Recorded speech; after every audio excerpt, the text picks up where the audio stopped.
Yeah, but it was not all about interrogation. It was all about arresting and processing him before court. And Honorable Chair, the complaint was made here in Nairobi. Yeah, so that is why. In terms of the efficiency and the speed at which we handle this matter, I really liked the observation by the Honorable member there that it took us almost 3 days to investigate the murder of Honorable Charles Were. And we're very efficient. And we're able to apprehend all the suspects. And we use the same speed, the same zeal, and the same efficiency to make sure that these other culprits are also arrested. So I think that somehow answers your question. So. Madam Chair, is he confirming that the suspects have been arrested?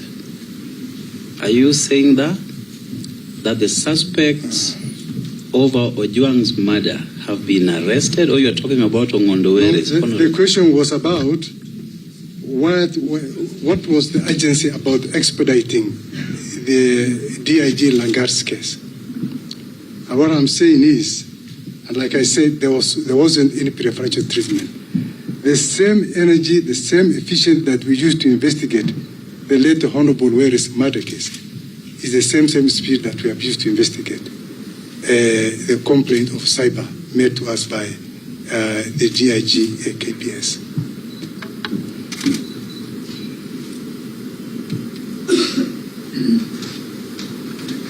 And like I said, Honorable Chair, it's not the first time that the DCI is expediting cases.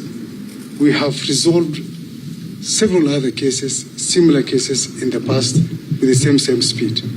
So, and that of DIG Lagat is one among the many statistics and the cases that the DCI was able to resolve expeditiously. Thank you.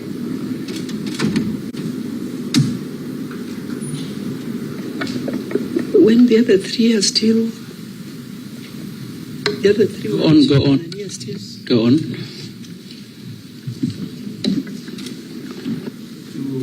Okello's question. Try to do it under 2 minutes, then Kangara. I think Kangara was it was the issue of time again.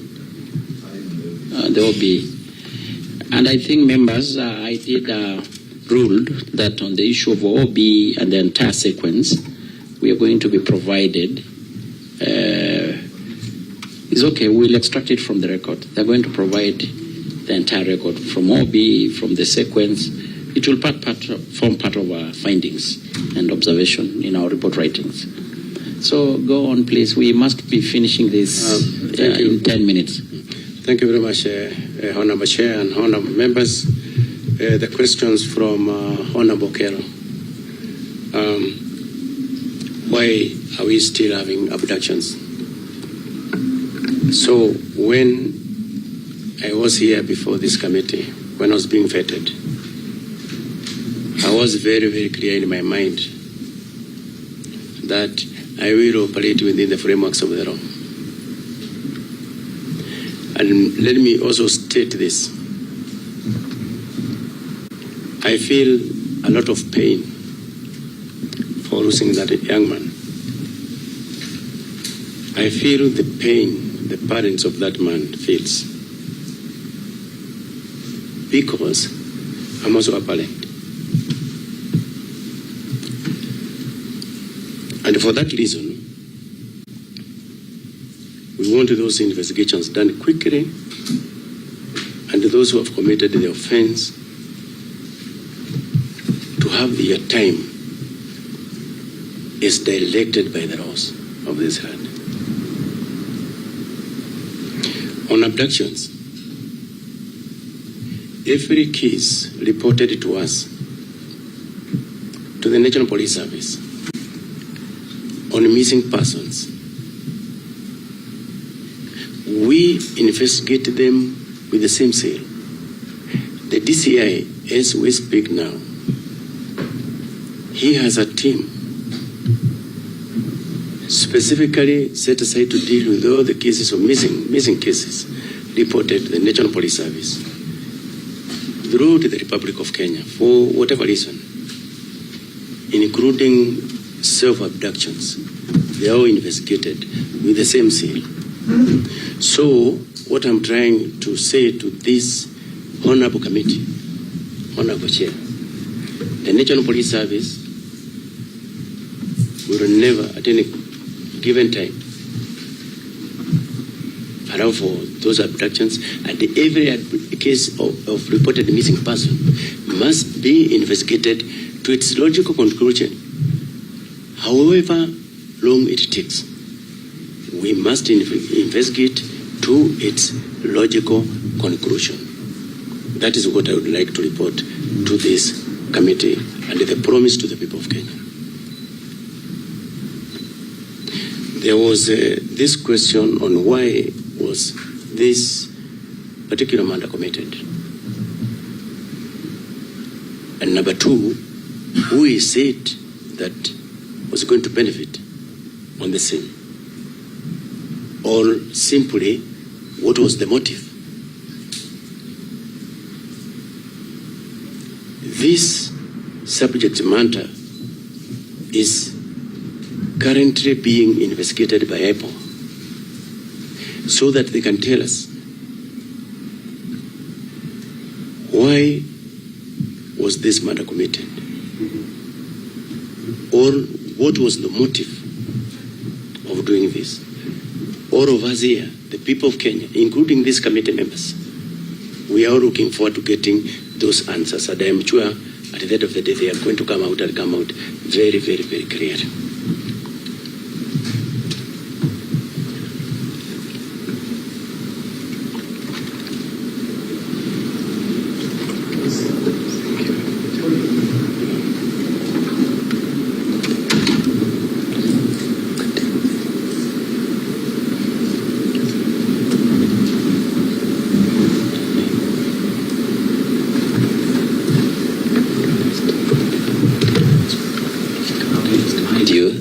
About visiting the family to commiserate with them. Thank you very much, Honorable Chair and Honorable Members. That is something that we had already planned to do this afternoon. And if we could have been through this, I had my team. We have already, sent our message of condolences to the family, and I have said, all of us here, we are parents, and we feel the pains. We feel that pain that the parent is feeling. And for that reason, we'll also be together with them and condole with the family, because we are part of this society, and we feel the loss.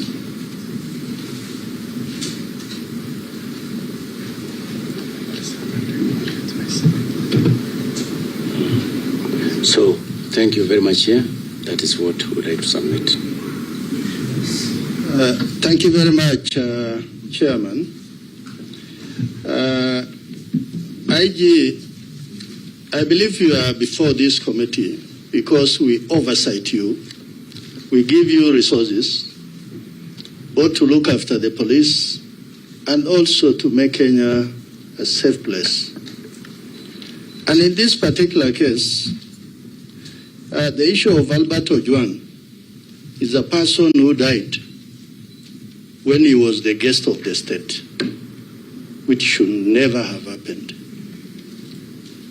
And what we must discourage all of those who are under you is this thing of blue code of silence. When a crime is committed, it is a crime. We cannot look the other way.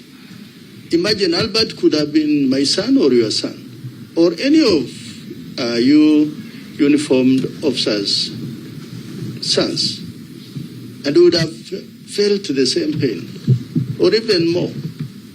So I have just about 3 questions. The first one is, what was the instruction to the arresting officers who were sent to Homa Bay And was there a warrant of arrest? The second question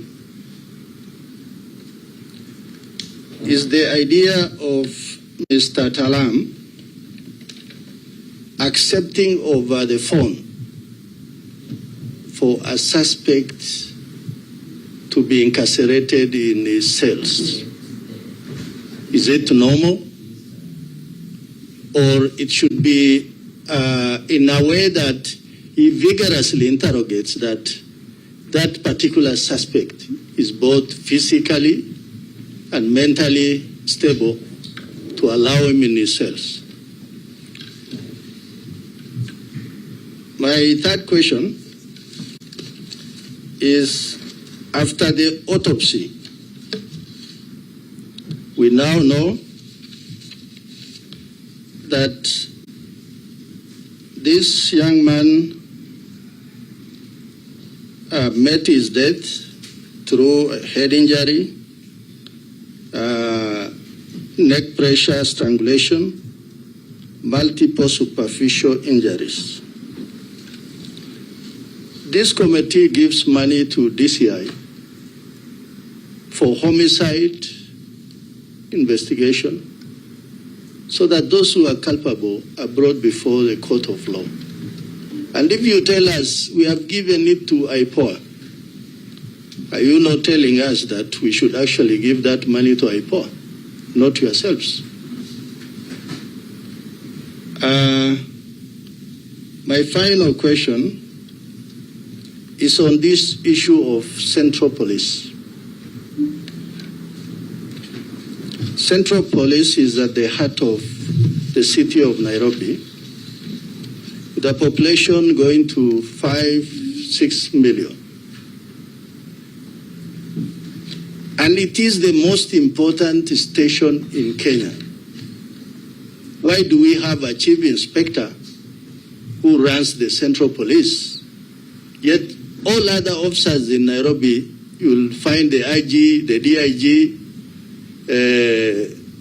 all the senior officers are in Nairobi.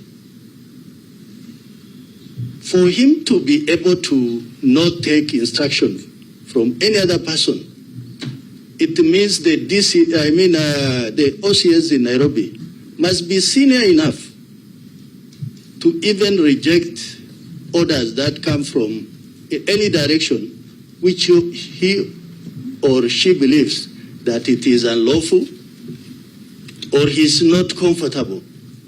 So are you thinking about that Central Police in terms of command and control? Thank you, Chairman. Respond to those ones.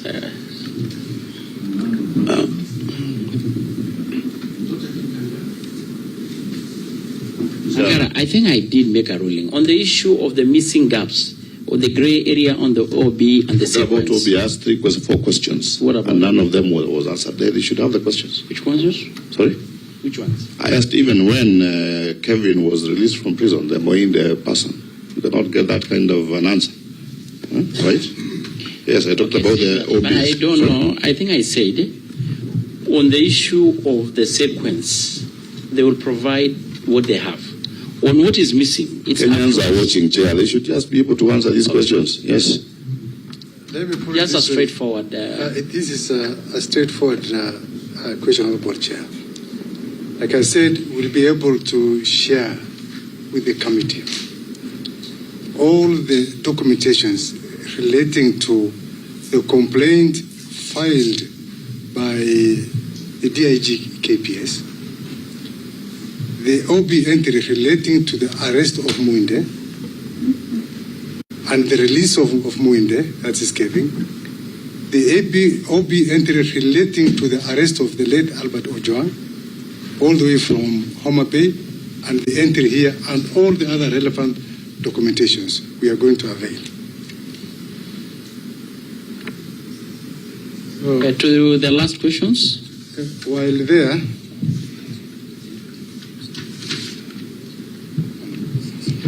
while on the question of what were the instructions given to the officers who proceeded to Homa Bay, the TOR was very clear that a complaint has been filed by a complainant, and their mandate is to investigate the complaint and take appropriate action. Those are basically the instructions given to the officers. As to whether there was a warrant of arrest, the typology of the offense that we are dealing with does not fall under that category, Honorable Chair. It is a cognizable offense. Cognizable offenses are offenses where a police officer can arrest a person without a warrant, and the police are also empowered to investigate. So it was a cognizable offense. As regards the homicide, yes, we have a very, very vibrant, robust, and efficient Directorate of Homicide within the National Police Service. And the public can attest to it for the cases that they investigated. They were able to investigate those cases very, very professionally and apprehended the killers. They were involved in the investigation of the late Honorable Were's matter and several other high-profile cases. Note that, Honorable Chair, we don't have the capacity. We have the capacity. We have the willpower. We are willing to investigate, even if directed today. But somehow, when it comes to deaths of prisoners in police custody, and in order to avoid conflict of interest, the ODPP had in its own wisdom directed that this particular case relating to Albert Ojwang be investigated by the Independent Police Oversight Authority. And Honorable Chair, I've also cited the ruling, High Court ruling recently, stating very clearly that all cases involving complaints against police officers, even the Internal Affairs Unit, cannot investigate. And these were issues we have been discussing very, very seriously. That particular ruling, how does it place even the DCI and even the functions of the National Police Service? An order barring us from investigating complaints against police. If a police officer today commits an act of forgery, does it mean the DCI cannot investigate that case? So these are small issues I'm sure we'll be able to surmount. But like I said, we have the capacity and the capability to investigate this particular case with a lot of efficiency. But due to the reasons cited, Honorable Chair, we will rather allow the IPOA to continue with that investigation. But we shall support them where they feel that they want any support from the Homicide Department or the DCI. We are ready and willing to support them anytime. Thank you. Now that brings me to the very first question about the role and of the internal affair units, and I've seen them in. Maybe they can just add a voice. Have you done anything so far to this end in regards to what is under investigation? Thank you, Honorable Chair, Honorable Members. Just like the DCI has said, we wish to comply with first the High Court ruling and the directive by the DPP to have IPOA investigate this matter. However, on the evolution of the unit can come in and investigate. The findings and recommendations are usually forwarded to the Office of the Inspector General, and the recommendations may touch on the crime committed or the misconduct of the police officer. And give us on the mandate. We're asking, in this particular case, have you played any role to this end? So far, not yet. Chair. So you have delegated all roles to IPOA? Chair. Okay. Chair, can IPOA secure scene of crime if the police officer are not involved? Who is securing the scene of crime? That cell where there was blood, who is securing it? IPOA doesn't have a cell. They are outsiders to the police station. Who is securing the scene of order, Chair? We have to, members, close this. We have IPOA coming in, and we have to write a report. So, members, kindly, I think we have gathered enough, at least to to guide us. So just finish. Chair, Chair. Members, please. Chair, it was not a question, Chair. It's just a very interesting situation, Chair. What you have asked about the Internal Affairs Unit and now the court order, does that mean now the Internal Affairs Unit should be disbanded because they can't do anything? Please, members, your last response and remarks, so that I guide on what we are going to do. Thank you very much, Honorable Chair, Honorable Members. As the DCI has said, we have got the willpower, the capacity, and what it takes to investigate all criminal cases. However, on this one, there is that direction because highly suspected that police might have committed that offense. Then the IPOA to investigate the suspects and the victims. Yes. Then on the Central Police Station issue, why is it that Central Police Station is, in terms of command and control, is the Chief Inspector? Now, Honorable Chair, in all our stations, if you look at the command and control hierarchy, police stations are managed by chief inspectors. But on top of them, we have got the supervisors who are the sub-county police commanders, the OCPD. And in the case of Central Police Station, the OCPD and the OCS, that is the station and the divisional commander's office, they are housed in the same unit.